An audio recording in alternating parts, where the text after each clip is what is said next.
Hello, everyone. Good morning, good afternoon, and good evening. A wonderful day to all of you.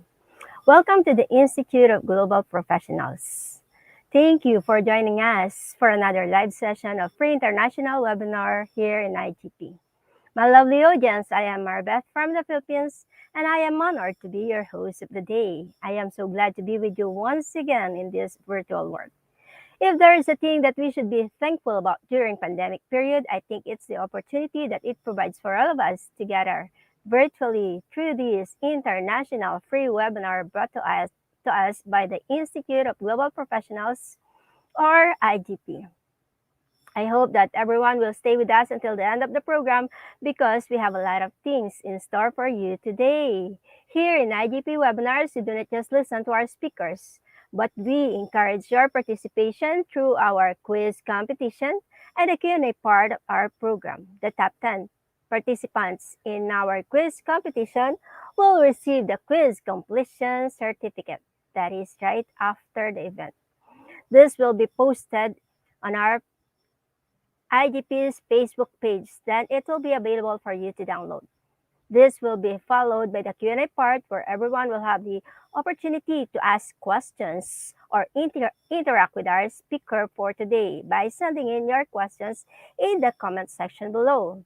During our live show, there will be questions pop on your screen. This allow you to interact or share your opinion about the topic that is being discussed or the topic that has been discussed in our previous webinars.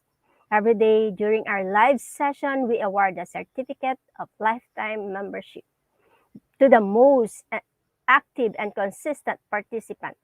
So what are you waiting for? Share our live stream to your friends and to your community.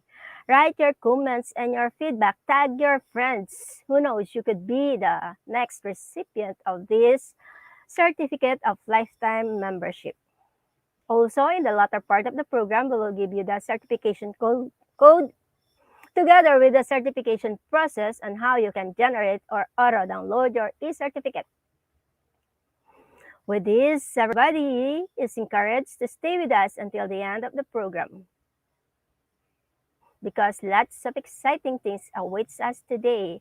I am sure all of us will have many takeaways and payoffs from this webinar. I am proud to tell you that every day, many new participants are joining with us. I would like to welcome the new participants here in IGP. Welcome to IGP's global family. With this, I am compelled to give you a little background about IGP. The Institute of Global Professionals serves as a student and community resource, providing holistic social work and education to create a proficient generation. We make it gettable to use for every knowledge seeker to originate personality which is more ambitious and more confident in facing any circumstance to develop own skills. We believe that it is not effective to increase one's skill but just acquiring formal education. So we provide training and consultation to generate a proficient generation through webinars, trainings, offline and online courses with the best speakers and highly trained coaches from all around the globe, just to cater you with the best learning platform. I am proud to inform you that IGP is an ISO certified and education institute. We are entrusted with international recognition. We are globally accredited. IGP is your trusted platform to learn new things from the global leading leaders. IGP is the leading online skill development institution with thousands of learners worldwide. Our mission is to empower people and enhance their skills through webinars. Most importantly, we are here. We are committed to serve. IGP is bringing the community of professionals to grow together and learn from each other. Here in IGP, learning never stops. We wish that you remain with us in this endeavor. Ladies and gentlemen, I am proud to be associated with IGP as a global member. I would like to take this opportunity to welcome all of you to the Institute of Global Professionals Free International webinar. Once again, I am Marbeth, a core volunteer of IGP from the Philippines, and I am so privileged to host today's webinar. With this, I would like to say let's watch together and learn together. We believe that the power is gained by sharing knowledge, not by hoarding it. Did you know that as of yesterday, we have already successfully completed 373 webinars in various topics of your interest? And all of these are available in our website, that is www.eduigp.com. Again, that is www.eduigp.com. Feel free to access them anytime. We expect that all of you are getting a little bit benefited both in your personal and professional life. From time to time, may I request everyone, please like, share, and tag your friends, and also write comments. Share us, and also you may also tell us here in IGP how you feel about IGP and what you think IGP in the comment section. You may also share us how IGP is being helpful to you both in your personal and professional development. Don't hesitate to ask questions or write feedback. You may also give us suggestions on how that will help us innovate the program in the comment section below. All of these will be greatly appreciated. Don't forget to like and subscribe to our Facebook page, Facebook group, and YouTube channel. Make sure to click the bell button below to be notified with our live streaming every day. Please support us by spreading the news about IGP's free international webinar to your friends and to your community. Your support is greatly appreciated. Thank you so much. Okay, how many participants do we have now? This is our first time to conduct this afternoon webinar. And I am so glad because I could see lots of participants and I would like to greet some of you. First, I would like to say hello to Trinidad Toriano. And also hi to Flora de la San Midtimbang. Hi to Jonabel Diocton. Hello to Shatak Segupta. Hello to Ma'am Abigail Gianeda. Also to John Angel Amante. And hi to Nomil Lamao Bukidan. Hello and good afternoon to all of you. Happy watching, everyone. I was not able to check who is our early bird for today, but let me do that. Our early bird for today is none other than Angelica Clarete and Rose Ann San Juan. Before we start the program, they are already waiting for our webinar. Hello, Angelica Clarete and Rose Ann San Juan. Thank you for that. So without further ado, let's start the program with the IGP's mantra. Feed your skills, innovate, inspire, impact. For today, we are presenting webinar 374 on the importance of school leadership resilience in crisis. Indeed, we are very much privileged to have with us a very competent and able speaker from the Philippines. He is a district supervisor in Malaybalay City, Bukidnon. And he will be discussing about the importance of school leadership resilience in crisis. I would like to welcome our keynote speaker for today, Dr. Vincent San Miguel.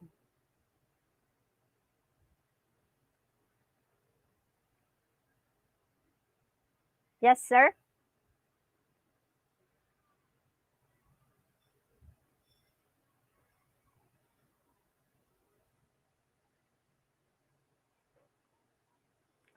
Okay, we have here a comment from Receive Vera de la Cruz.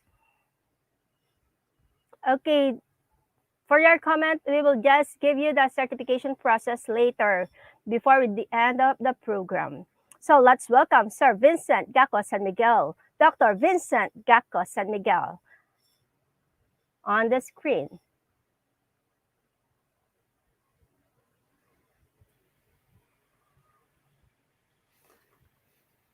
Hello, good afternoon. Sir. Hello, good afternoon. Good morning, and might be in some parts of the world, good evening. Thank you, Ma'am Bit, for having me here and the whole IGP for this privilege also to share my experiences and knowledge on this particular topic that I'll be sharing to everyone this afternoon. It is our pleasure to have you here in IGP, sir. So probably before you start with your presentation, you would like to share something about yourself. Yeah, I'm Share us. again Vicente G. San Miguel. I'm a public schools district supervisor from DepEd Division of Malaybalay City, Bukidnon, in the island of Mindanao. And I graduated my bachelor's degree in community development and certificate of teaching at Bukidnon State University. And I finished also my Master of Arts in Teaching, major in social sciences, and Doctor of Education in Educational Management at Ordineta City University, Pangasinan. And currently, I'm working with the one of the districts in Malaybalay City Division. And so I'm so happy and blessed to have been given this privilege also to share on the importance of school leadership, especially this time that we are having crisis, no, the pandemic that we have, and even what's happening now in the world, no, the war that is happening. So I think this one of the things that needs to call also our resilience. Mambit? Okay, the truth is we can't wait to hear from you, sir. So take it away, Dr. Vincent San Miguel. The audience is yours. Once again, ma'am, thank you. And again, good afternoon, good evening, and good morning in some parts of the world. And this afternoon, I'll be sharing about the importance of school leadership and resilience in crisis. Of course, the learning objectives of this is to understand the essence of leading through uncertainty,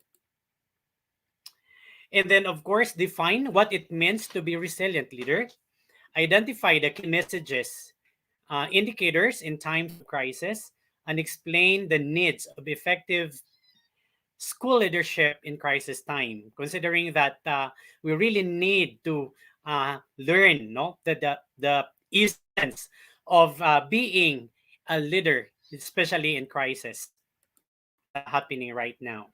So it says here, there is no guidebook for school leaders as they make decisions and try to move forward during crisis situation.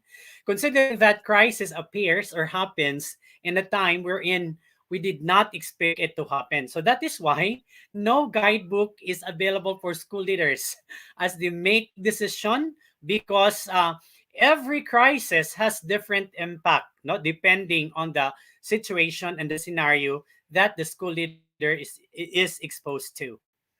And the COVID-19 pandemic is unlikely to be the the last crisis we will face in our lifetime. And it's not the first time that school leaders have been called upon to lead through the times of ambiguity. So that is why it challenges us to face, and even many school leaders have ranged from rebuilding after environmental disasters through the supporting of or through supporting communities through economic, social, and emotional devastation. It is very important, especially this time, that because of the climate change, no, that is happening in our time, that we need to be resilient. It is because different disasters is happening every now and then. And so during these times, school leaders have provided clarity and direction. So that is why, as a school leader, it is very important that you have to have a clarity and direction in the time of crisis that is happening. Of course, built resilience and instilled hope as they remained focused on the best possible outcomes for their students or learners and even the school communities. So, effective leadership in crisis. Now, let me tell you that good government leadership is paramount during any crisis. Why? Because it facilitates decisive action, open and consistent communication, and most importantly, puts the interest of the public first. And for education, of course, during the COVID-19 pandemic, there is no exception. Why? Because in just a matter of days, school closures affected over 1.5 billion students, and that's across the globe. So this is really the scenario that we have. And then, of course, as with any crisis, whether it be conflict, no, that is happening in Ukraine this time and Russia, or natural hazards that is brought about climate and even volcanic eruptions that has happened or that was happening in Tonga Islands, not just the recent month. And of course, not only safety and well-being of the learners and their teachers, but also learning with marginalized groups. And that includes those displaced families, like for example, girls, women, special need learners, and often suffering disproportionately. So that is why it needs to be considered, no? And to protect education for all, education institution must take a long leadership role, but makes or breaks effective leadership during crisis. No, so what makes it or breaks leadership during crisis? How can those the helm of an education system galvanize its staff and communities and make important links with other line agencies such as health and other humanitarian partners? Because whether we like it or not, when a disaster is happening in a society, all of us is affected. And it really galvanized, no? Its staff in education, communities, and other agencies. So that is why we need to tap also agencies to help us, especially in the times of crisis. Then, of course, budget cuts, programs closures, pink slips, workforce reduction, school closures, changes in teacher and administrator evaluation processes and accountability, all of these things also is affected. And so these issues came up during a recent webinar no, for leaders in education who signed in to talk about failure, loss, and the need of resilience. Why? With a world of economy in dire straits, education have never faced more changes and challenges day to day or day after day. So that is why we need to be very resilient, especially this time. So there are these key messages that indicates effective leaders in times of crisis. One, draw a skills toolkit of skills, and of course, appropriate, which are reactive and proactive. So it's very important for our leaders no, to indicate or to indicate effective leaders in times of crisis. The first message is you have to draw a toolkit skills and approaches. What are the approaches that you are going to use, especially in the time that the crisis is happening? So one of the things that I like with the Department of Education throughout the world or the Ministry of Education is that they were able to tailor fit the delivery modality right then, right after the pandemic happens. So that's why it is very important, note that a leader has to draw a toolkit skills and approaches that is appropriate in the pandemic. Number two, prioritize open communication. It's very important. Take note, everyone. It's very important that we will have to prioritize open communication to everyone so that we can give or extend our help and also ask help when it is needed, especially this time. And as we know that education is a work of a community. Then, of course, proactively triads and manage the threats of their community. Of course, leverage expertise and experience from multiple stakeholders to facilitate transition from a crisis, and also work collaboratively to transform and build back better. Remember that it is very important how are we going to work collaboratively in the different agencies in the government that we are working with or that we are of course coexisting with, and go hand in hand, especially at the time that we will be building back our community or education in a better way. And of course, last key messages is or message is support the well-being of their school and community. It is very important that we need to support the well-being of the school community. Why? Because in the time of the pandemic, whether we like it or not, we have also some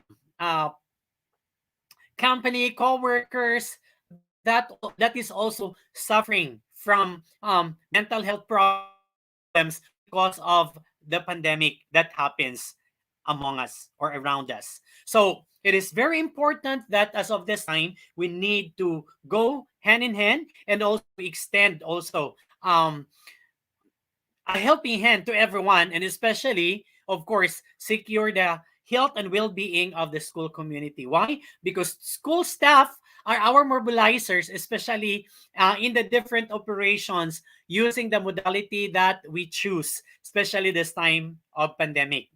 And it is very important that leading through uncertainty, no, um, we have to understand and we have to remember that it can be daunting, and there are no easy solutions and open no clear paths to follow. So that is why, as I have said a while ago, it is very important that as a leader, we need to be resilient, and you have to study how are you going to properly react with the condition or the situation that is happening this time. And of course, uncertainty requires leaders to adapt quickly to a rapidly changing situation and to draw a different skills, especially the type of leadership that he is exercising. And that is why, because of that, when faced with uncertainty, school leaders need to deal with immediate and while remaining focused and, of course, being optimistic of the future. Why? It is very important to achieve the best possible teaching and learning environment, and of course, the outcome, no, that we are looking with. No, and so remember, no, that our learners are looking at us. So this is why it is very important that we need to really have, no, the skills how we're going to properly have our response in the situation. Also, some activities differentiate effective leaders from the best of the crowd when faced with adversity. That is why there is this saying, no, that your strength will be gained in times of uncertainties that you have experienced. So, what is required is a proactive, inclusive, and transparent approach that does not display information or delay a response. Why? Because our response is very important. That's according to Currency and Edmondson in 2020. Okay? Then, there is this what we called, no, instinct to live effectively through uncertainty. It is very important that we need to was this capsulize our instincts. How are we going to lead effectively through uncertainty? And how are we going to do that as school leaders? So it's here, overcoming instincts to lead effectively through uncertainty. So what's instinctive when facing uncertainty? And the other is what's needed action in crisis. It is very important that we know how to act instinctively when we are facing one.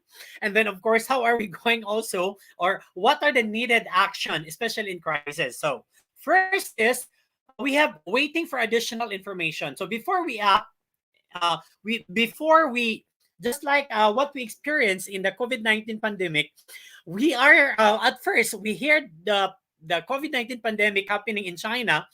All of the countries of the world, including the Philippines, are waiting for additional information. Why? Because the information on the situation or in the pandemic would give us a proper understanding how are we going to move on the ground and how are we going to properly respond. No, and that is acting also with urgency, meaning we don't have a luxury of time for us to with this deprive or delayed our action. Number two is downplaying the threat and withholding bad news. So it is very important also that when we are receiving an additional information during crisis, we should not downplay the threats, neither withhold bad news. Why? Because this in this way we can give balance, no, especially to everyone that is counting us in this particular situation. And the needed action in crisis of that is communicating with transparency. So in the event that we heard the information with data, of course, it is very important that whatever information we receive this time, it should be in a data form, and it should have a data basis, no, because it's very important. And of course, we should not withhold bad news.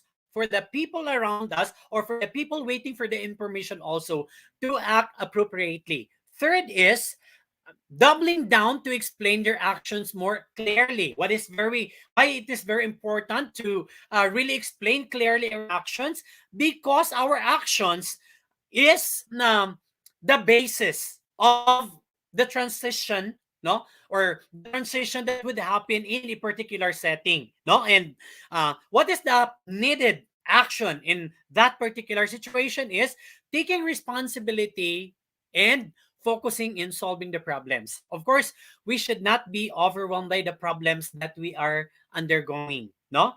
And then last is staying the course. We need to stay within the course, just like what is happening in the situations, no, that we have experienced during the COVID-19 pandemic. No, of course, for some people, the COVID-19 pandemic really brought devastation in whether in economy, in the different areas, no, in the government, or even in the personal lives, no, of our participants or the leaders that is participating this webinar that we have this afternoon.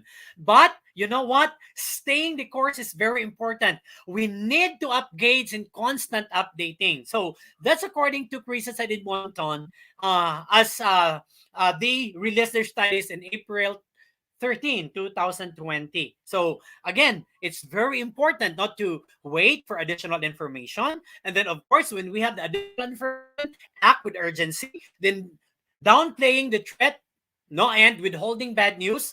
So that is why we need to communicate transparently. And then, of course, doubling down to explain your actions more clearly. And that is by taking responsibility and focusing also to solve the problem. And to in order to mitigate the situation, and of course staying the course while you are engaging in constant updating, so that we can speculate what are we going to do more. So now, what is meant by resilience? Now, resilience is defined by Reeves and Allison in 2009 and 2010. They said resilience is often described as a personal quality that predisposes individuals to bounce back in the face of loss. So resilient, however, no, it is very important that it says here you will be able. No, that's the quality that predisposes individuals to bounce back. Meaning, whatever storms you are experiencing, still you are able and manage to stand. So a resilient leader, however, do more than bounce back. They bounce forward, no, just like what is happening this time, so that we can speculate what to do. With speed and elegance, resilient leaders take action that responds to the new and ever-changing realities, even as they maintain the essential of operations and organizations they lead. That's according to Reeves and Allison's in 2009 and 2010. Not only do resilient leaders quickly to get their major back, but because they understand, no? It is very important that they were able also to understand the situation, because understanding the situation properly could give up or could give us a proper signal also of what to do.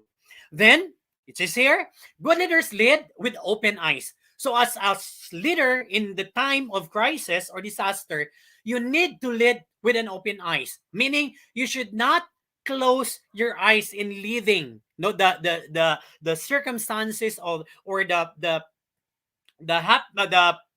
situations that you are in. Why? Because opening your eyes would give you a glimpse of how are you going to respond properly.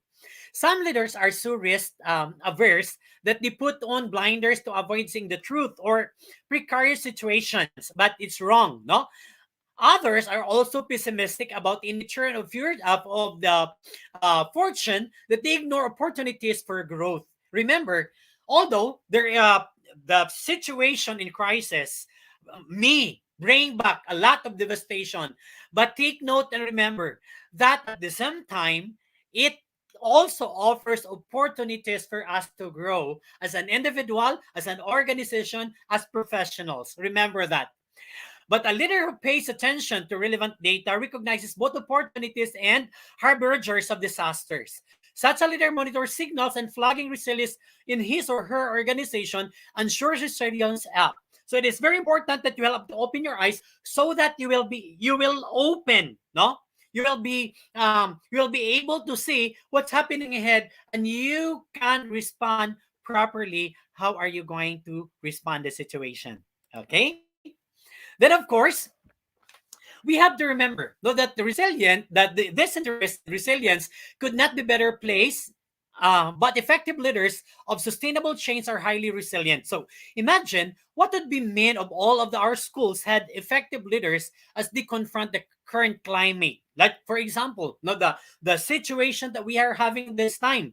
No, it might be like for in the case of the Department of Education, if they were not able to speculate and to do or to draw no a concrete plan through the basic education learning continuity plan. I think operating education in time of pandemic is very difficult if our leaders are not resilient enough not to act, especially when the COVID-19 hit in the different countries of the world. And what if most of our school leaders also happy and believe they were doing meaningful work even during the times of loss and change within schools? So we have to remember, that there are lots of things that is changing in operating as schools, especially this time that we are in times of pandemic. No, the delivery modality that we are using is different, and lots of things is really changing when it comes to operating no in the education or in the educational operations. So it says here happiness and resilience are related. So on an ongoing web-based inventory of dog reeves, leaders were asked to rate themselves on a scale of 1 to 10 on both personal happiness and existence, where they find their work meaningful. And surprisingly, you know what happened? Leaders who rate themselves as 9 or 10 in happiness and meaning also score in the incredibly resilient range on the inventory twice as often as do. No, as of course, leaders who rate themselves as 1 or 2 on happiness and meaning. So it's very important that as leaders, we would be able to have what's this? We would be able not to be to spill and of course to spill our happiness and resilience, especially this time that we are facing the situation. Okay, so why it is very important for the school leadership resilience, especially in crisis. Why? Because as with any crisis, whether it be in conflict, natural hazards, or climate change, health emergencies jeopardize not only the safety and well-being of students and their teachers, but also it affects everyone. So that is why, as leader in the organization, you need to be very resilient. No, and we need to exercise also our resiliences, especially on this time of crisis. Now, and we need to protect that situation. So there are 5 signals that indicate that a school's resilience is at risk. So here are the indicators that a school resilience is at risk. Number one, resilience risk number one, top leaders stop learning. So the first indicator that a school resilience is at risk, that happens when the top management or the top leaders of the schools, they stop learning.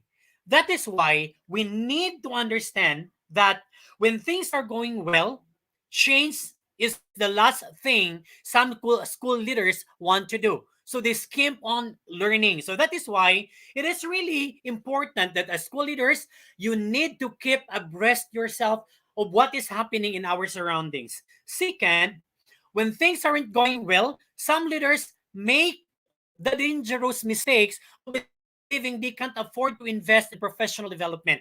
Oh, this is another thing. So that is why it is very important the skill that the school leaders need to really afford investing, especially in professional development. Because I think might be if the organizations in the different areas of our society did not able to study about resilience, I don't know what will happen this time, no, in our time, wherein we are really prone on the different disasters. So thank God, no, for the leaders that we have in the past, because they were able to really study, they study continually what is happening, no, in our society, especially in the times that we are experiencing a massive climate change. And of course, whether top leaders quit learning, it is usually means one thing: they will know everything they need to know. Leaders feel, and their leadership, no, is in resilience, and it is at risk because they stop learning. So that is why this is the first thing that a leader needs to do. uh, he needs to learn continuously. Regardless of your age, you need to learn continuously. Otherwise, your leadership resilience is at risk. Next is number two. The number two signal that a leadership is in crisis or at risk is people blame everything on the budget. There are many people, no, blaming the situation on the budget. No, some organization make poor decision when cash flow is wrong, which sets on stage of the blame and despair when budgets shrink. And especially this time, we have to understand and remember that during the pandemic that we experienced this time, there were really budget cuts that is happening. And so, as a leader, as a resilient leader, you don't need to blame the budget, especially in the times that you are taking your actions in a particular situation. Why? You need to situate that whether the budget is many or in scarcity, you need to make balance in the operation. And so, do not blame everything on the budget, because, especially this time, it is really inevitable that our budget will be cut off at some percentage, considering that not only areas in operation of education is needing the budget, but all of the different agencies of the government is also needing the budget. So that is why, as leaders, in order for you not to put your leadership at risk, you need to always conspicuous, and you need to always keep abreast. How are you going to work on the given budget that is available, considering that our economy is also what's this our economy is also suffering in the setback of the pandemic. Okay, then number three, another signals or another signals that indicates that a school leadership is at risk when leaders ignore critical indicators. That is why, as leaders, you need to know. That is why, as I have stated a while ago, you need to lead with an open eyes. Why? Because leading in an open eyes can cause you see how are you going to what's this operate and respond appropriately with the situation that is happening around.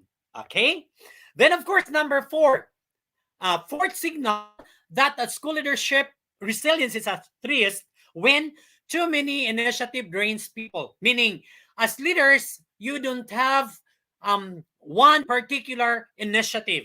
Of course, it's good that as a leader of the school, you have a lot of initiatives to implement. But take note, all of those initiatives should be implemented one at a time, because too many initiatives can drain the people that you are working with. And take note, ladies and gentlemen, that you are in a crisis situation. So that is why you need to have a specific initiative. And if you have too many initiatives, it's good, but take note, implementing initiative should be taken one at a time so that people around you or working with you will not be drained. Just like, for example, on what the response of the different Department of Education worldwide. No, they have spelled out according to um, the according to the situation, of the different countries, according also of the different setup,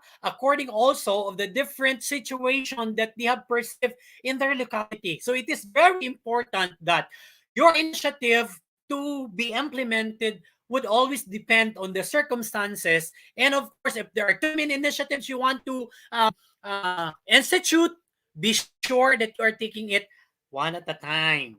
Okay, then next is number 5. The fifth signal that indicates that the school's resilience is at risk: success goes uncelebrated. What is this all about? Uh, During times of strife, it's easy to succumb to fear when leaders fail to celebrate success. So, in other words, as leader in a particular in the organization or school leadership, for that matter, it is very important that whether in a small achievement or a big achievement that is happening in your particular organization, learn to celebrate success. Why? Because uncelebrated success would lead to resilience of your leadership.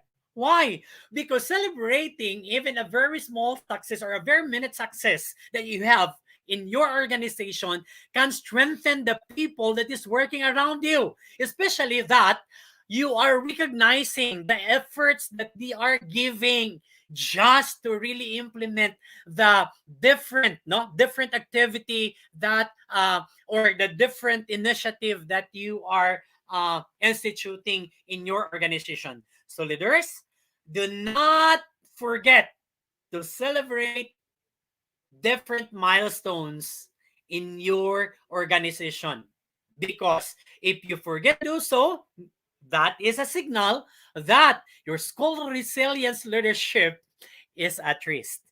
Okay. Then, now, the question is, what a resilient leader does. Have you speculated that? Okay.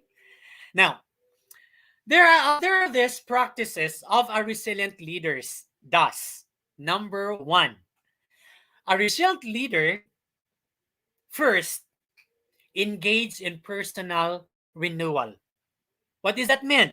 Meaning, resilient leaders who are happy and doing meaningful work make time for activities that revitalize them physically, emotionally, spiritually, and intellectually.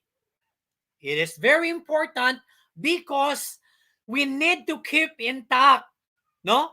First, to be intact as a person. And as a person, we know that we are composed of physical, emotional, spiritual, and intellectual. So that is why we need to really engage in personal renewal. That is the first practice of a resilient leader. Number 2, practices of resilient leaders. A resilient leader, hello, what's his on her mouth? Meaning, you have to watch your mouth as a leader. Why? Resilient leaders use words carefully to create a positive emotional climate. It is very important, know that uh, our mouth should be tamed. It is very important that as a leader, you need to be so cautious on how things is being explained to the people around you. Why? Because as a leader, your word really matters. In which hopes prevails and individuals feels inspired and create a better future. That's according to Buyat, Season Amp, and Naki in 2005. So that is why, as leader, you need to be very careful with the word that is coming out of your mouth. Okay. Then next practice is practice number 3 of a resilient leader. The third practice of a resilient leader is he always stay to be optimistic. And like for example, even in the situation of the pandemic, a resilient leader always look at this situation in positivity and perceiving life is good even in the situation. Isn't it? And so that is why, in the face of harsh realities and brutal truth, resilient leaders are optimistic but not naive. Why? Optimistic leaders are quiet, aware of the undesirable trends that when they exist. So that is why it is very important to stay optimistic, because if you are pessimistic, then your people also will become pessimistic.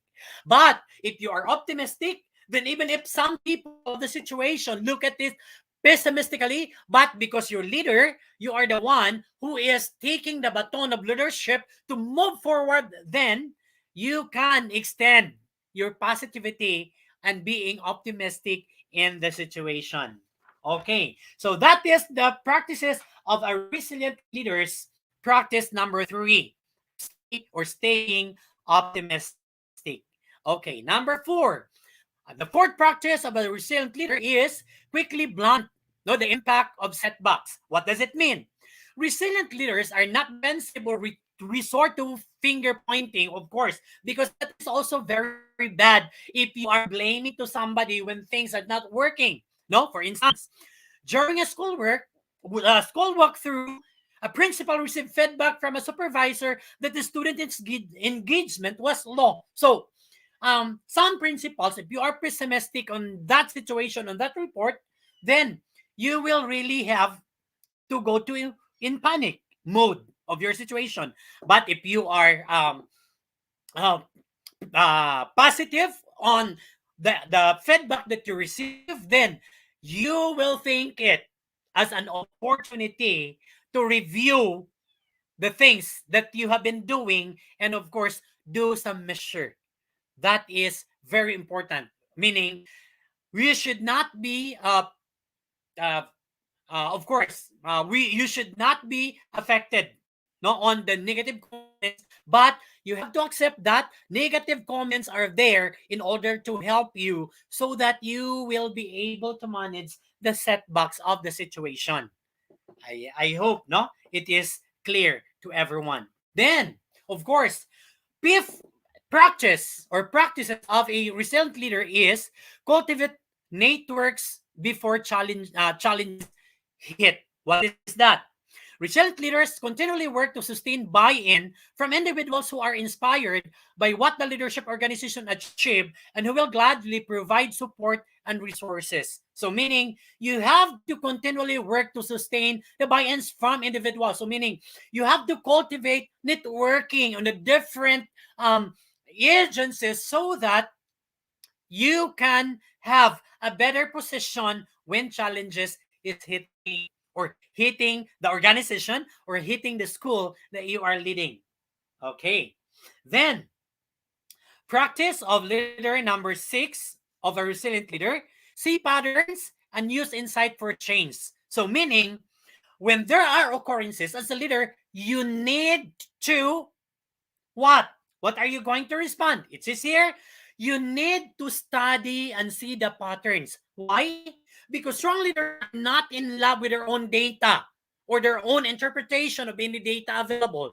Instead, they invite multiple perspective and absorb relevant information. And take note, absorbing relevant information from other people can make you very resilient and holistic in making an approach of the situation and conditions that you are experiencing. So that is why you need to study the pattern of the situation or the occurrences as a leader so that you can use your insights in changing the course of the direction in the next steps that you are doing. Okay. That is why it is very important that as leaders, we need to have a heart of coaching other leaders for resiliency. Take note that resilience may be a highly personal characteristic, but as such, it's a quality that the individual can choose to develop. So that is why, as leader, take note the way you respond to the situation that is happening in your organization or in the school that you are leading or in the district that you are leading is also an indicator of how um, a good mentor are you with the people that is looking at you when you react the different or that particular situation. Okay, now George Washington said perfectly connected happiness and meaning when he said, happiness and moral duty are inseparably connected. What does it mean? Leaders who chooses resilience over defeat not only gain energy to sustain change, but also gain happiness from doing meaningful work. So, uh, just like for example, what is happening in the schools or in your organization or in the school that you have working with right now, we are happy still, even in the different modalities that we are applying, even to the different changes that occurs in our organization. Still, we're happy. Why? Because we were able not to choose resiliency instead of defeat over the situation. Now, it is very important also not to think which school leadership skills and approaches are effective while leading in times of crisis. It is very important that leaders would also speculate, and we have also to draw a line and a perspective, draw a perspective on which school leadership skills and approaches are effective while leading still in times of crisis. Now, first, says here, effective leaders, like effective teachers, adjust and draw on a range of skills and approaches depending to the context. So, as I have said a while ago, it is very important that we need to study on the data and look on the patterns of occurrences or happenings so that we can better make a proper response on the situation that is happening. Okay, is this here? First is we need to have the right tools for the task. As a school leaders, you need, so that is why as in early my discussion of this particular topic, I have shared that it is very important for a leader that he needs to learn continuously. Why? By learning continuously, we can have the right tools for the task. How are we going to do with a task that lies before us ahead, especially the time that we do not know what to do? So it says here, common leadership analogy is that on an expert golfer who draws on a wide range of tools in the form of various wood, irons, and batters to best meet the condition underway they are playing, while an inexperienced or first time golfer may fall on their golf bag, a club they've used before. Why? Because they used to it. Okay. Now, what does it mean? It is very important. No, it is very important that a leader or a leader in a particular school or organization should have adaptive leadership. As defined by Drago Siverson and Blood Di Stefano in 2018, adaptive or complex challenges may be approached in multiple ways, often with multiple situations, and usually require changes in numerous areas. So that is why, as a leader in this situation, we need to be very adaptive in the situation so that we can have a proper action. So here are the 6 key adaptive leadership practices. Number 1, get a clearer view. We need to have a clearer view. We need to see the patterns so that we can, uh, of course, have a um, proper reaction or proper action on the things that is happening. Number 2, uh, 6 K adaptive leadership practices is you have to identify the challenge. What is the challenge is all about. Then third, regulate your stress, because it's just normal response for a human being that we might be stressed on the situation that lies before us or that lies before us or that lies beforehand. But we need to regulate our stress. Otherwise, we may die no on the situation and condition that we face. The number 3, maintain disciplined attention.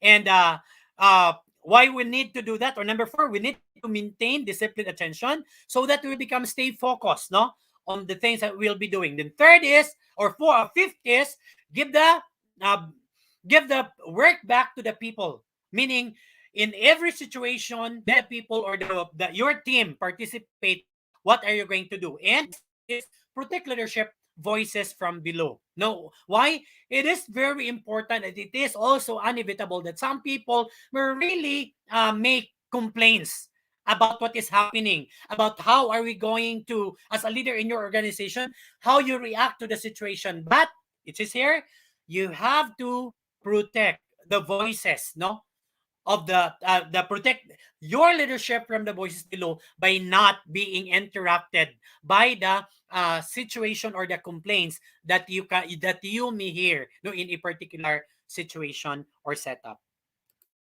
Okay. Number two is context matters. It is very important, no, that you need to have a what's this adaptive leadership, no. And as I have said a while ago, it is very important that you have a right tool also to be used. Of course, that the efficiency of that tool also depends on the effectiveness also of the situation. That is why, as a leader, you need to always contextualize your situation. Okay. Remember, it is here the ways in which leaders apply basic leadership practices, not the practices themselves, demonstrate responsiveness to, rather than dictation by the context in which they work. That's according to Lehod, Harris, and Hopkins in 2020. So, as effective leaders, no, in schools, we need to really have, or we need to really respond in the situation. That is why there is this treatise or phases or approaches to leading crisis. Okay, in this particular setup. So, as I have said, no, there are no net blueprint for leadership in such times, no predetermined roadmap, no simple leadership checklist on things to take off. That's according to Harris in 2020 when crisis is happening. That is why leaders need to have, number one, as I have said a while ago, stated a while ago, have not the right tool to use, then use it in a context. And which is here, there are critical attributes of school leadership in times of crisis. Yeah, Cesar, ability to cope in and thrive on ambiguity, decisive decision making, and ability to respond flexibility and quickly and to change the direction rapidly if required. So that is why, as I have said a while ago, data is very important, no? And the patterns of occurrences is very important. That is why, no, the people or our different government responded on their COVID-19 response depending on the data that they have collected, no, from the field. And that is scholarly, no, in a manner. So a strong capacity to think creatively and literally and question events in a new and insightful way. So it's very important. Then the tenacity of optimism to persevere when all seems to be lost. So it's very important. And lastly, an ability to work with and through people to achieve critical outcomes. No, because our situation, no, really have depending on the manner that we approach the situation, there are really this situation, no, that can what's this affect us. Also, that is why it's important to really look at situation in its context. So in this way, treatise is a framework that may be useful for schools. What are the treatise? It involves or includes triads, transition, then transform, as suggested by Lin Hall et al. In 2019. So, treatise can be used to reflect a crisis situation, both during and after the event. This framework is not linear. For example, while moving through a later phase, transform, leaders may also be helping others in earlier phase on a crisis, and that is during the situation. So it is very important, know that we would be able to see the relationship of triads, transform, and of transition and transform.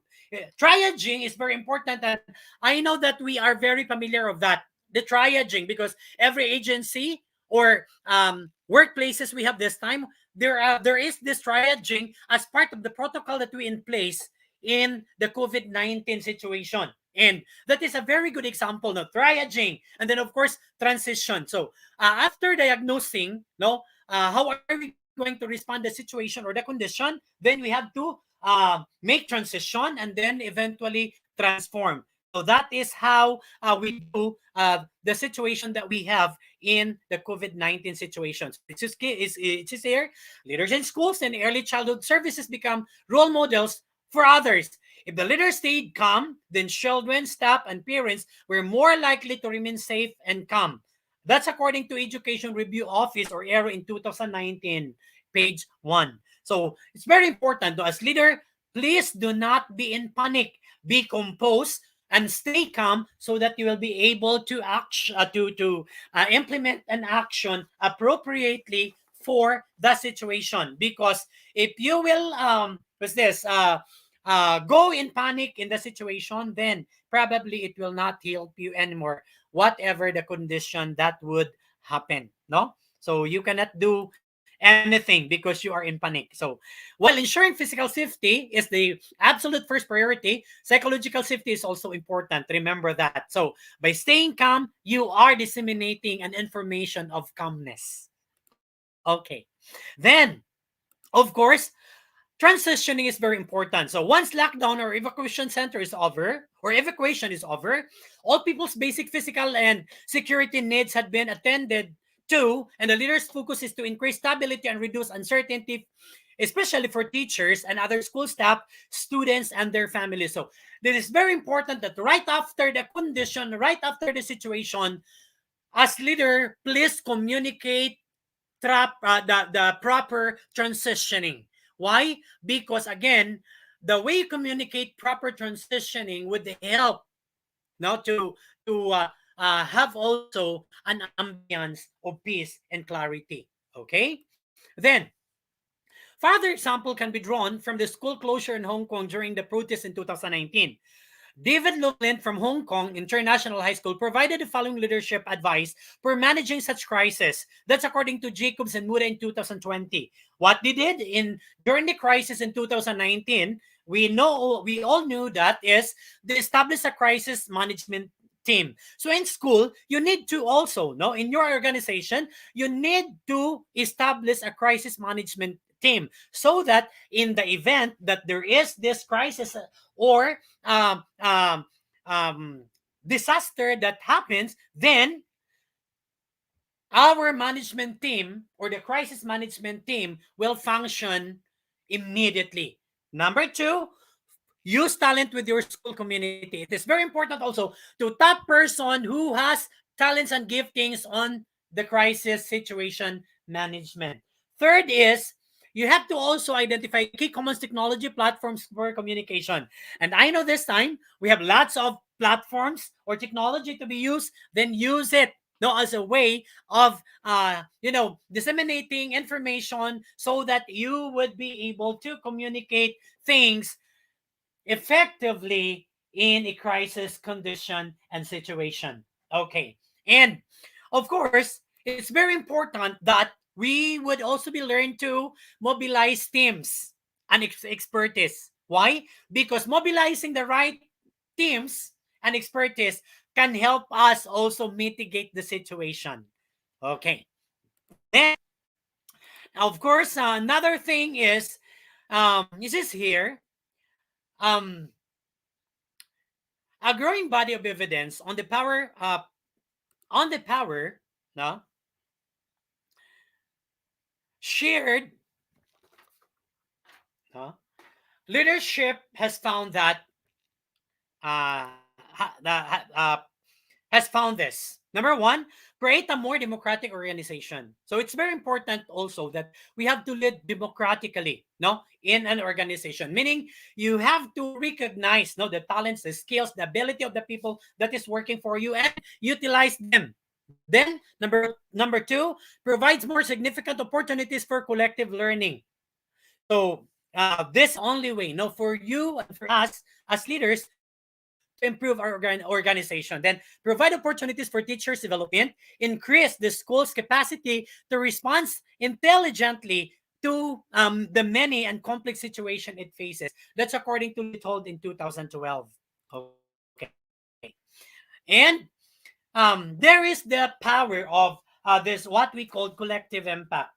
When working through complexity, take note and be reminded of this. Leaders can mobilize their teams by setting clear priorities for the response and empowering others to discover and implement resolutions and save those priorities. That's according to the Ora and the Smith in 2020. That's the power of collective impact. So it's very important, know that we will be able to work, with the people that are, and mobilize the people, or mobilize the people within the team, uh, whose talent, and abilities is really relevant, in functioning as a team.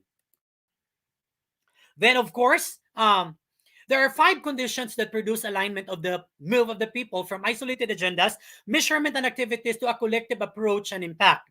That is, one is common agenda. Number two is shared measurement.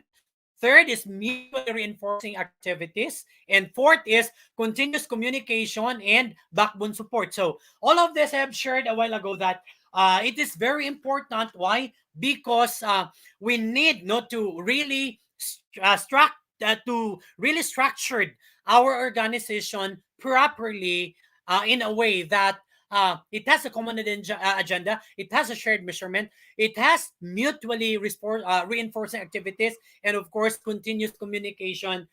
And the last but not the least is a backbone support. And take note,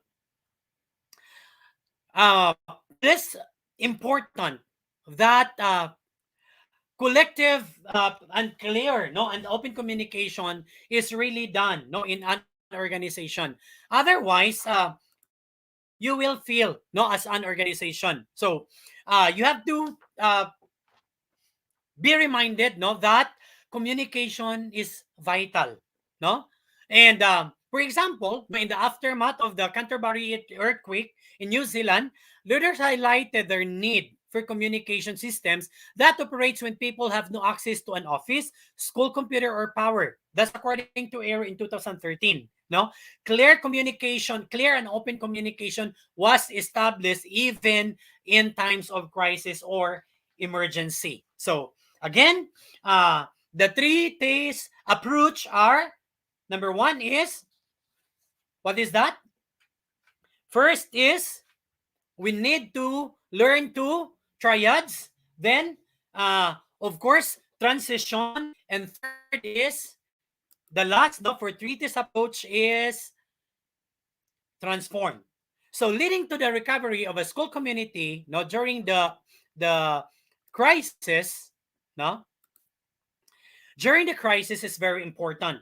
No, and it is very important. Why? Because according to the key findings from the aftermath crisis, such as Hurricane Katrina in the New Orleans and the Canterbury earthquake, suggest that schools recovery will be less about minimizing the loss of the student learners learning time, and more about the role of schools play, especially in the emotional and social recovery.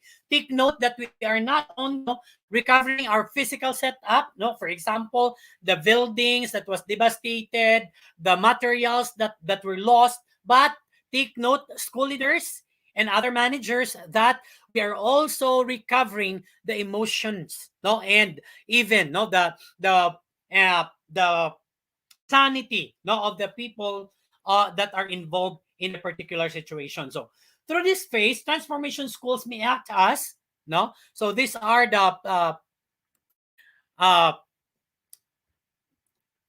the rules, the school that is playing community drop-in, for example, in rebanding centers, pastoral care and agency hubs for staff, students, and families, frontline screening to identify community members experiencing severe effects, and facilitators of appropriate recovery services. So we are acting all of that. So yes, of course, we know that rebuilding is one of our concern. No, the situation phase provides an opportunity for leaders to adapt flexibility and strategically to change the environment. So that is why it is very important that as leader in the organization, we need to stay composed and of course be in a good balance, especially in the time that we are leading our organization in in the difficult situation. And of course, it is also important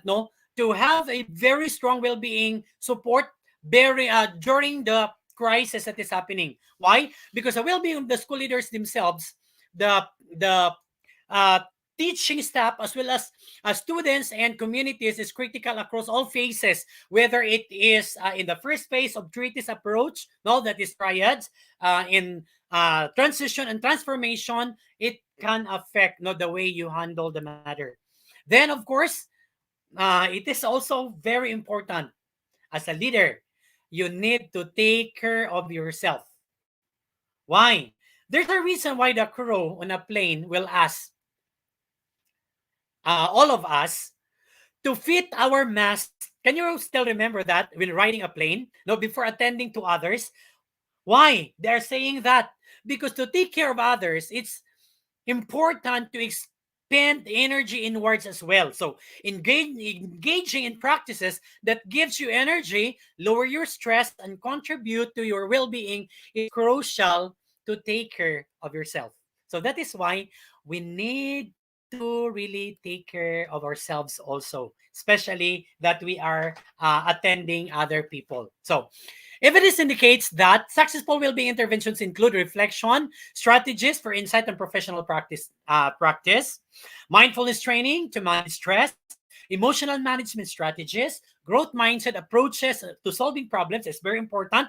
That is why this time we thank God, know that we have this mental health, no, webinars and other exercises for us to really gain, no, a good mental health, and of course self-care practices to restore what is needed, and celebrate achievements and success to feel valued, especially on the efforts that we are extending the time of crisis. And take note, a sense of connectedness and belongingness is the key also to well-being. So that is why we know that no man is an island. So that is why please do not stay out of connection. Rather, stay connected to everyone, especially when crisis is happening in the situation.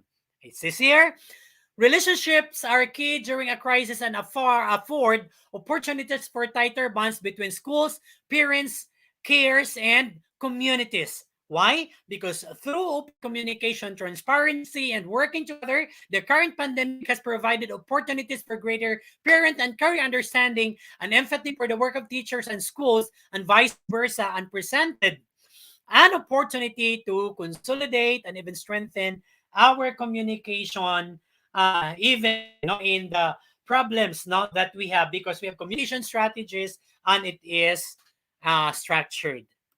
Lastly, as a conclusion, note to this sharing this afternoon, as a critical incident in occurring, there is open little or no more for school leaders to seek evidence on best approaches to address specific situation. So the three stages, namely triads, transition, and transform, provide a useful framework for assessing the school leaders to understand the particular challenges that they may be faced during each phase of a crisis and offers opportunities for reflection. It is also critical to consider the health and well-being of both self and others at its phases of crisis. And lastly, leading through uncertainty requires leadership that is flexible and can adapt to changing circumstances. So it's very important again that we have to have a flexible, no, heart that can able or that can be able to adapt the different challenges in the changing circumstances that we are having in. And it also requires collaboration. Take note about of that. Of course, teamwork and mobilization of a diverse range of skills from broader school community to effectively meet challenges extraordinarily, and especially in these extraordinary times, and present many challenges, but they are afford also to, of course, learn and have a window for opportunities for learning and professional growth. Thank you for listening today, and good afternoon, everyone. Miss Beth. Hello, sir. That was actually a spectacular presentation. You had a very interesting discussion today, and I should say that you are such an energetic speaker. There is no such dull moment with you, Thank you sir. so much. Thank you so much, Dr. Vincent San Miguel. I'm sure that the audience Yes, have ma'am. gained huge insight in today's webinar about the importance of resilience in crisis, especially for school I leaders. hope so. Yes, and I have here lots of my takeaways. Resiliency is about optimism, adaptability, and flexibility. And also, one thing that I have here is that resiliency is a quality of an individual that they can choose to develop. It is a matter of decision for us to be Yeah, resilient. Thank you so much, definitely. sir. Yeah, for sure, the knowledge you have shared today for our participants will be very useful. For the meantime, we will hold you at the backstage, but we will see you later in the Q&A part of the program, sir. Okay, bye everyone for a while. Okay, see you again later, sir. Before moving to our quiz competition, my dear audience, let me remind you, don't forget to like, share, tag your friends, and write comments. Remember that your attachments encourage us to do better and provide you with our best service. Thank you for your support. We will give the e-certificate link in the comment box, and if you encounter any problem, you can collect your e-certificate direct from our website, that is www.eduigp.com. Again, that is www.eduigp.com. Then after collecting your e-certificate, don't forget to celebrate with IGP by your check-in. At this moment, we will now proceed to the most awaited part of our program, which is our live quiz competition. I would like to encourage everyone to please join our live quiz competition at slido.com, and our code is IGP quiz, or you may scan the code that they will be presenting on the screen. For the meantime, let's start. Enjoy watching this short video.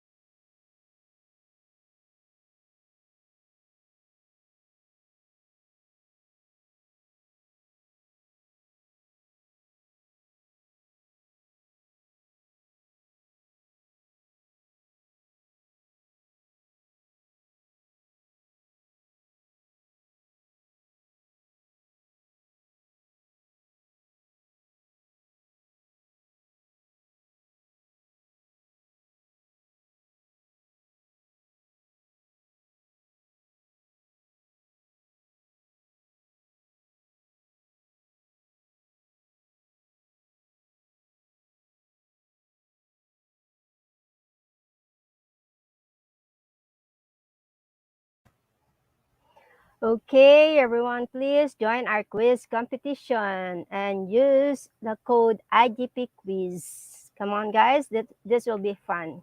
The top 10 participants will receive the quiz completion certificate that is right after the event. Go to slido.com. Okay, and get ready now. We have now 27 participants on our screen. So get ready, but I have here 33 participants. Yes.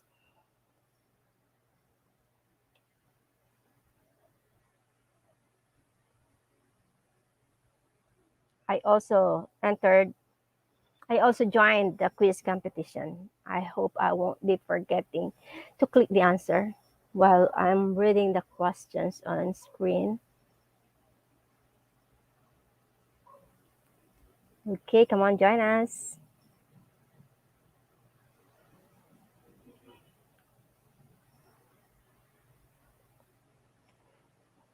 For the meantime, let's greet some participants. Hello to Jeffrey A. Salam, to Noemi Bakidan, to Ameline A. Katubay, to Jadel Olaya, also to April Ann Cabayaw, to Christine Caraan, to Marvic Clavesilia.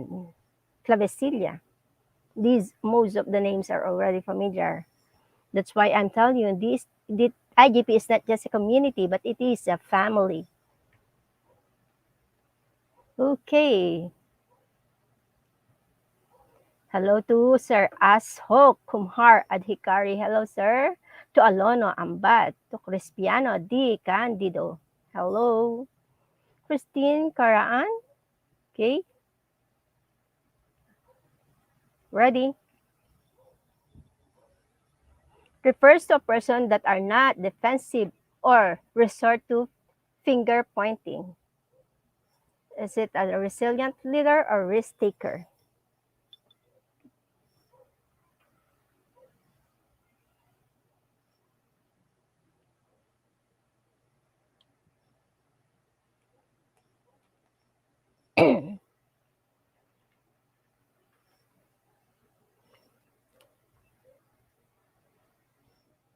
%95 of the participants answered resilient leader.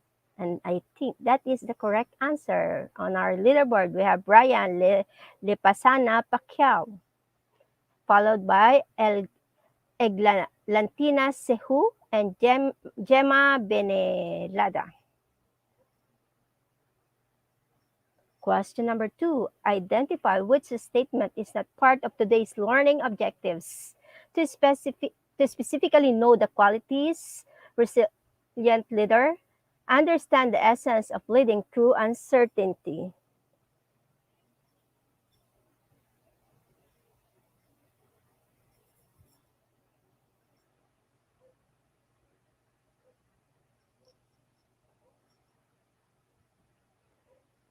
Okay, the answer is to specifically know the qualities of resilient leader.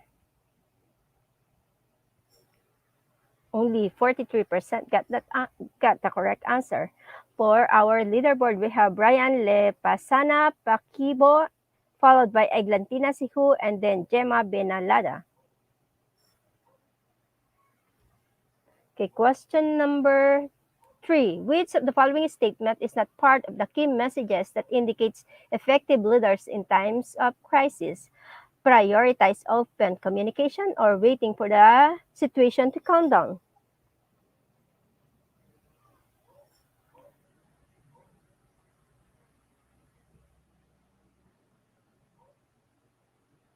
%79% answered waiting for the situation to calm down. And that is the correct answer.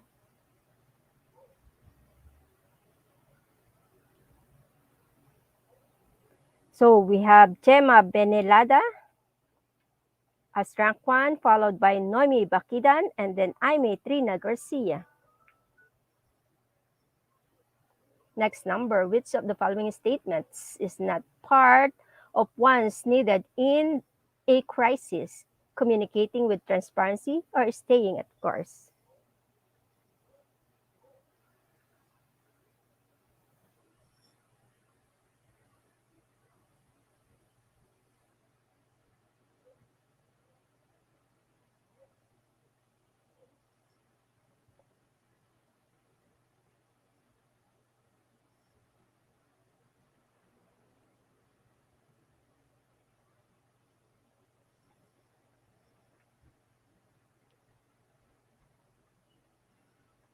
On my screen, we have 95% answered staying the course. And that is the correct answer.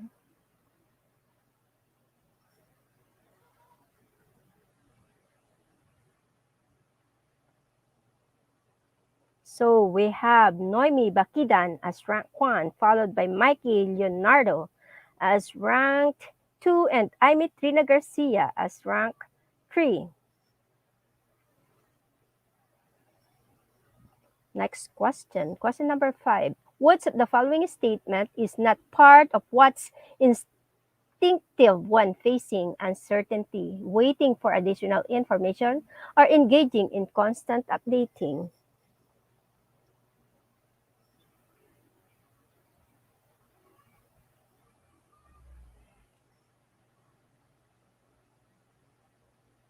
%84% answered waiting for additional information.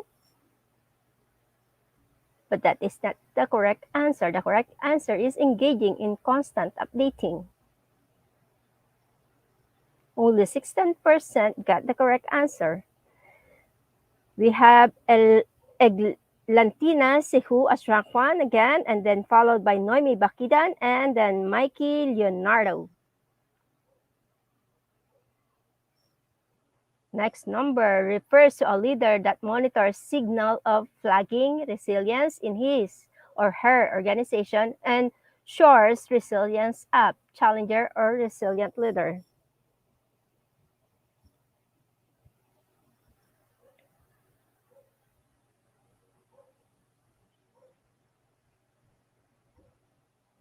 "84% answered resilient leader, and that is the correct answer.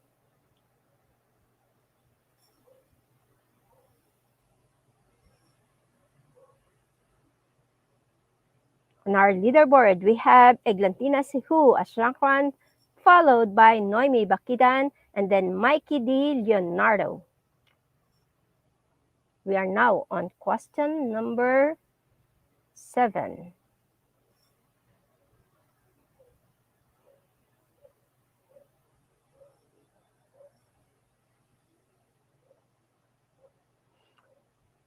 Okay, question number 7. Which of the following statement is not part of the 5 signals that indicate that school resilience is at risk? Top leaders stop learning or reliable at all times and situation.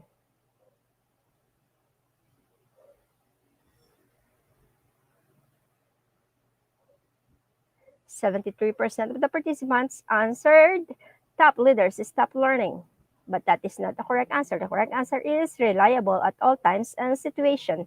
Only 27% of the participants answered correctly. On our leaderboard, we have John as number 1, followed by Mikey Leonardo and Divine Arcel as rank 3. Question number 8. Which of the following statement is not part of the practices of resilient leaders? Top leaders stop learning or watch its mouth.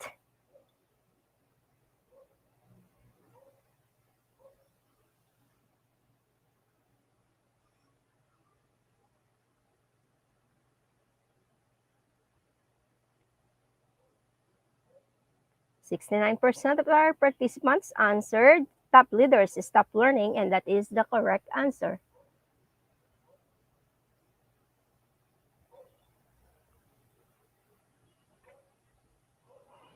On our leaderboard, we have John Steele as rank 1, followed by Mikey Leonardo and Divine Arcel as rank 3.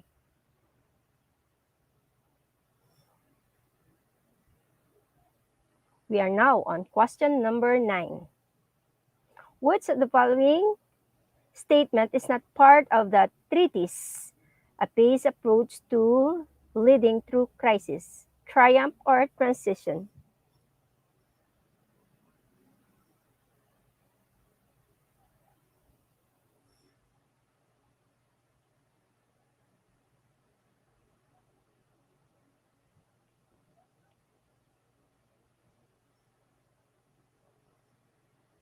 "86% of the participants answered Triumph." And that is the correct answer.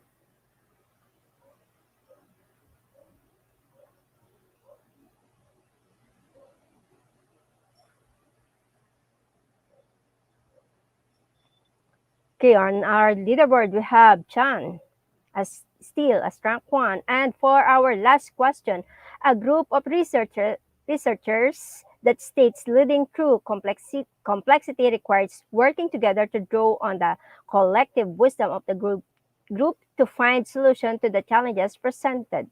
Is it Eero 2013 or Harris and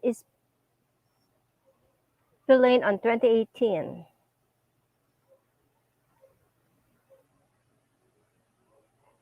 Harris and Spillane on 2008, and that is the correct answer. Okay, congratulations to our top 10 participants.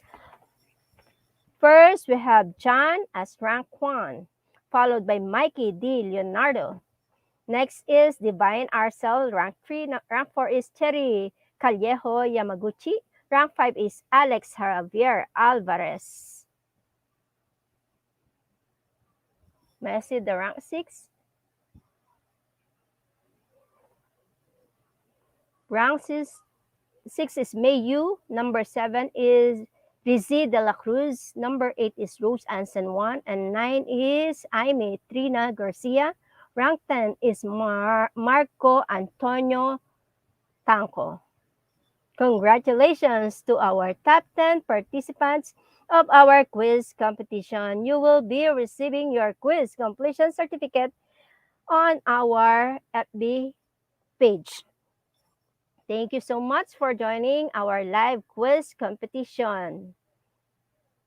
Again, this time, we will now move to the Q&A part of the program. This is the most exciting part, the most awaited part of the program. You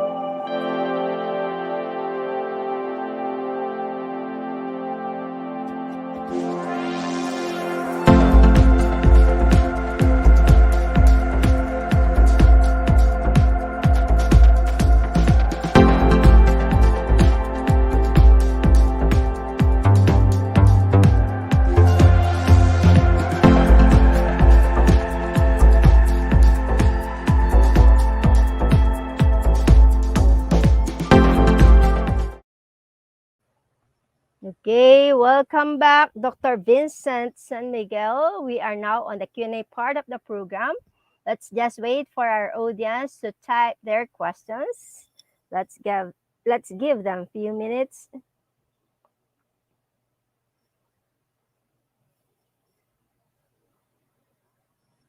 Okay.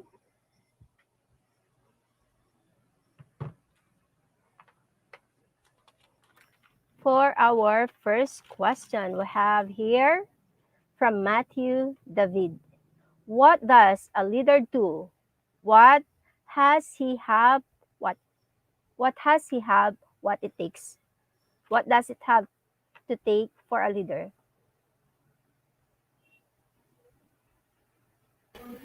What has Okay. he have? What it takes? What does a leader do? Okay, for this question, what does a leader do and what has she have? What it takes?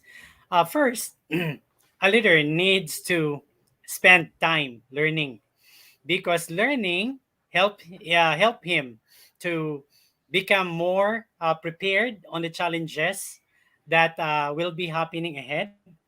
And then, of course, what it takes to have a leader needs to be composed.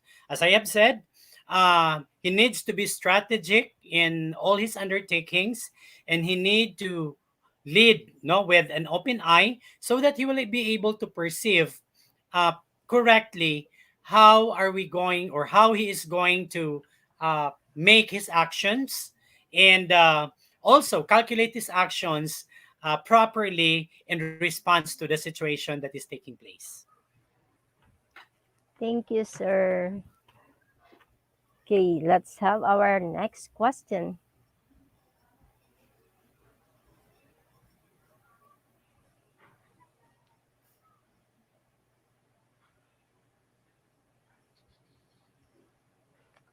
I could see here a question from Mikey de la Cruz Leonardo. Who is your idol when it comes to being resilient? My idol, no, to in terms of uh, being resilient, uh, one of that is, of course, George W. Bush. He was very resilient. No, the time that he leads the United States in the different crisis that the states has gone through on the time that he was the president. Thank you. Okay, wonderful answer, sir. Let's see if we still have questions here.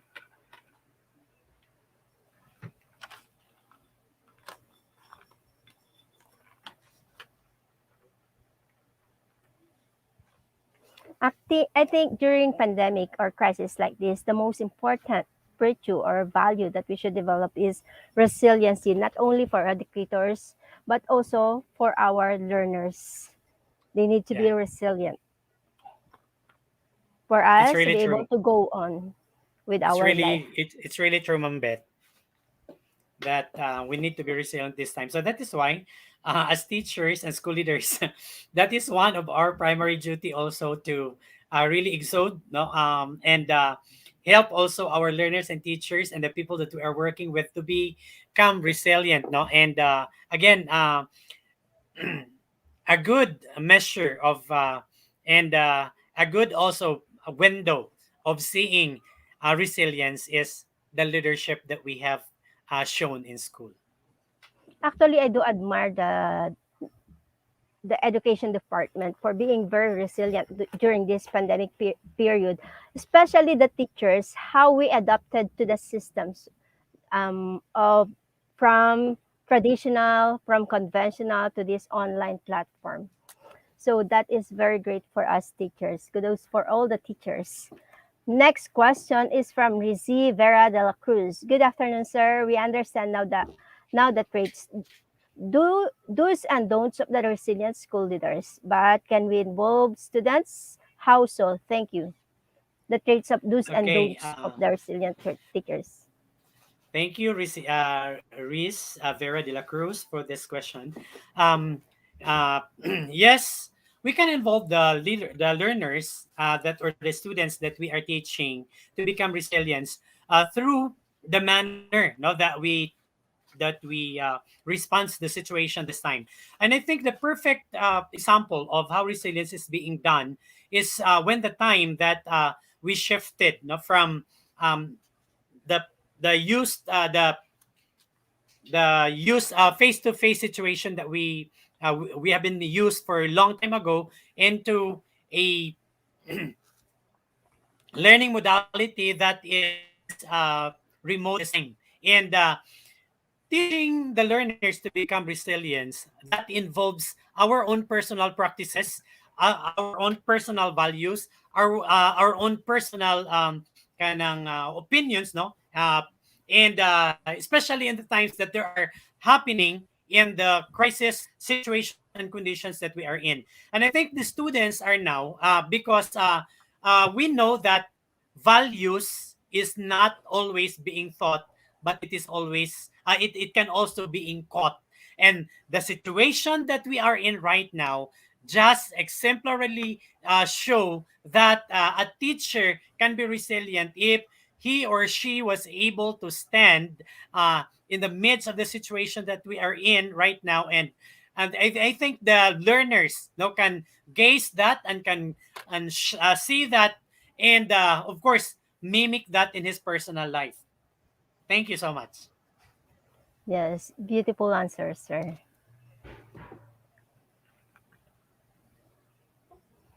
We still have question from Felgrace Super Russell Baloka. Can we put that on screen? Okay, if you were to choose among the qualities of a resilient leader, what do you think is the most necessary in this time of transition from traditional to the hybrid learning of education system? Okay, thank you so much, no, Ma'am Phil Grace Sopiralas Baluka. In these times, I think of all those qualities that a leader should possess, of course, we understand that not all of those qualities are really present in a person's life. But what is very important is that we'll be able to dissect how are we going to make triage, how are we going to make also transition, and how can we transform the situation. So it's an interconnection between triads, of course, transition and transformation. of your organization. Thank you so much, Ma'am Phil Grace. Another thing that I have heard from you a while ago is that keeping ourselves abreast to what is happening.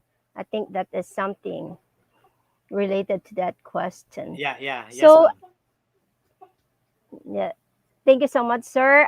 I think that completes the Q&A part of the program for today. To all the participants who actively participated in our Q&A part, thank you so much for all the questions. I hope you have gained understanding of today's webinar. And sir, thank you so much for gracing our event for today. This is our first time to have this webinar in the afternoon session.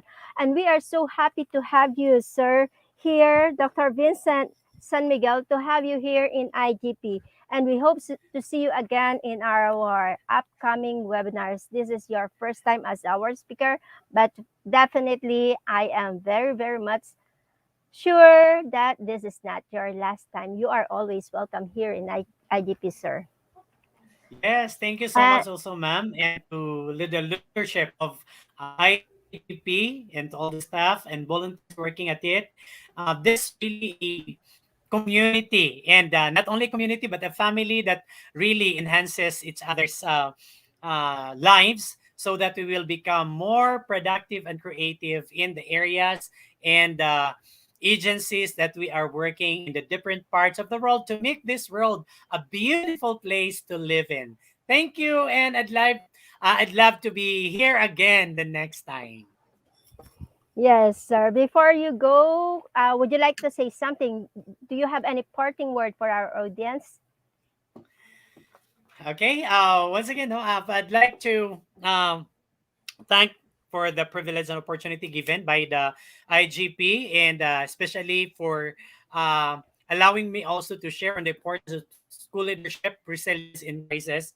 It's very important, especially this time that we know that this pandemic that we have experienced right now is not definitely the last pandemic that we'll be having, and so that is why spirit of resiliency is very important to be cultivated among the lives of our people. And it's very important also that school leaders and other school managers that are working for the organization should be equipped for us to always advance because the situations that we are having now is really inevitable because also of the climate situation conditions that we are having.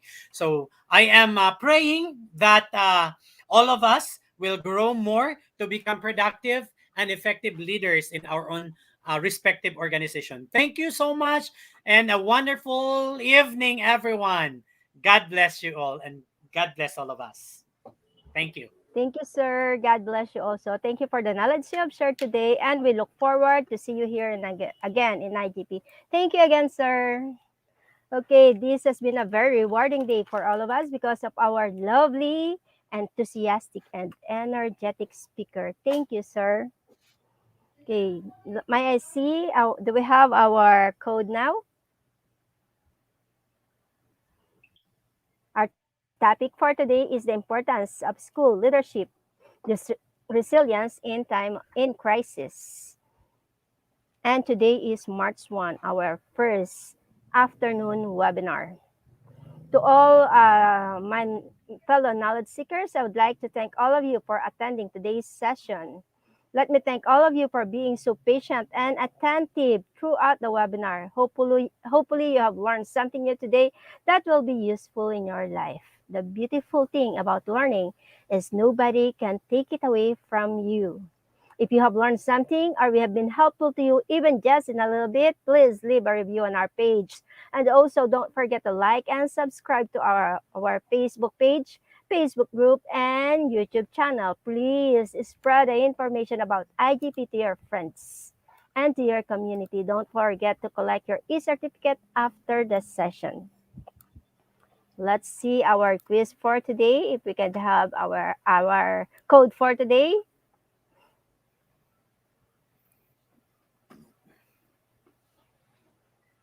Okay, don't forget to collect your e-certificate after the session and give a check-in with IGP.